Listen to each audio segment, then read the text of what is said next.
Okay, what if I told you that losing weight isn't nearly as complicated or as miserable as we've all been led to believe? What if the hardest part has nothing to do with the gym or the food, but something else entirely? Let's dive in and maybe, just maybe, reframe this whole challenge. You'd think weight loss is all about diet and exercise, right? Well, that's only about a quarter of the puzzle. Another crucial quarter, getting quality sleep. So what's the other 50%? The biggest piece of the pie? It's simply doing the thing, the execution.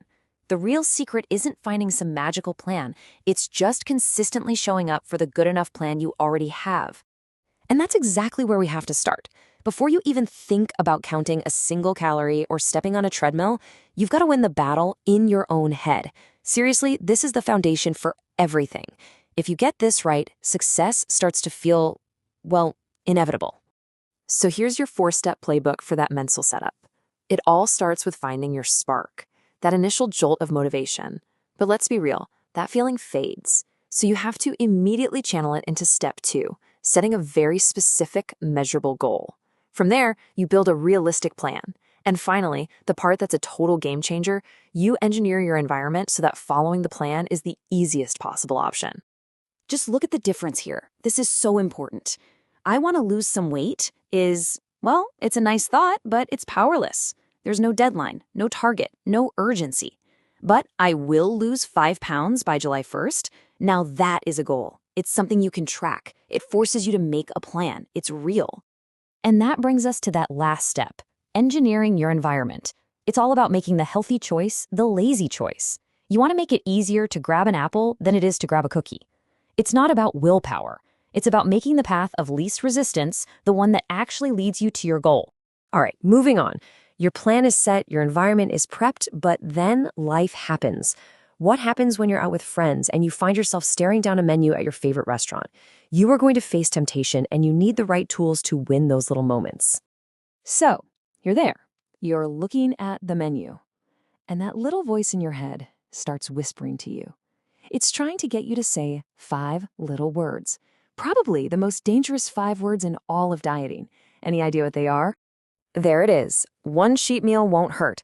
We've all said it, right? Or maybe it's cousin, I'll just start again on Monday. This kind of thinking is a total trap. It's the loophole our brains create to just completely give up on the plan we were so excited about. And here's why that little voice gets louder as the day goes on. Think of your willpower like your phone battery. You wake up with a full charge, but every decision you make, every little temptation you resist all day, it drains that battery. By the time evening rolls around, you're running on empty. That's why late-night snacking is so common. You just can't rely on willpower to be there for you 24/7. It's a finite resource. So if willpower is destined to fail us, what's the long-term play? What's the cheat code? It's habits. The whole goal is to repeat an action for so long that it doesn't take willpower anymore. It becomes automatic. You're basically turning conscious, difficult effort into unconscious autopilot. Okay, so we've got the entire mental game on lock. Now let's talk about the food itself, the what to do part. And I promise, we're going to keep this super simple with strategies that are proven to work time and time again. This is it, right here. This is the one non-negotiable law of fat loss, a calorie deficit. It's just physics, really. If you consume less energy than your body uses, your body has to find that energy somewhere else, and it pulls it from your stored body fat. That is the whole game. So how do you actually create that deficit? Well, there are 2 main paths, and neither one is better than the other. It just depends on your personality.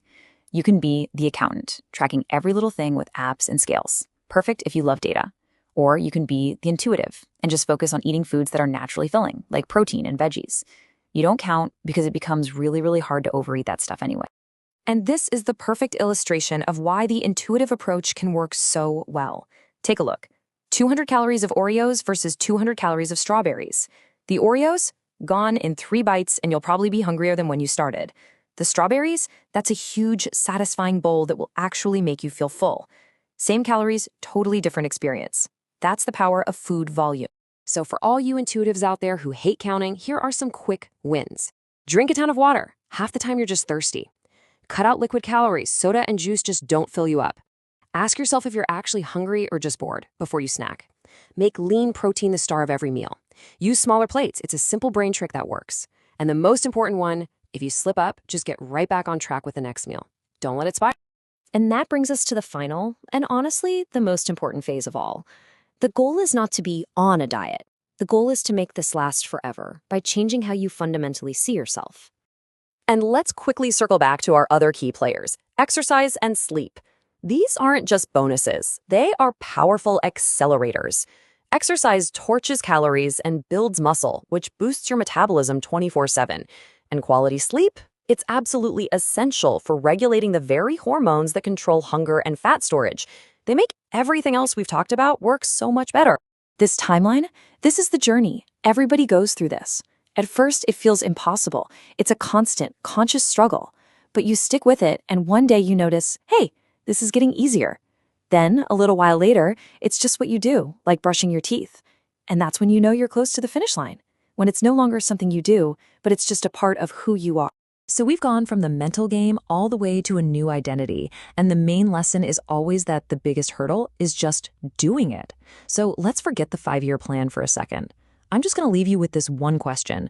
What is the one simple thing you will actually do tomorrow to get started?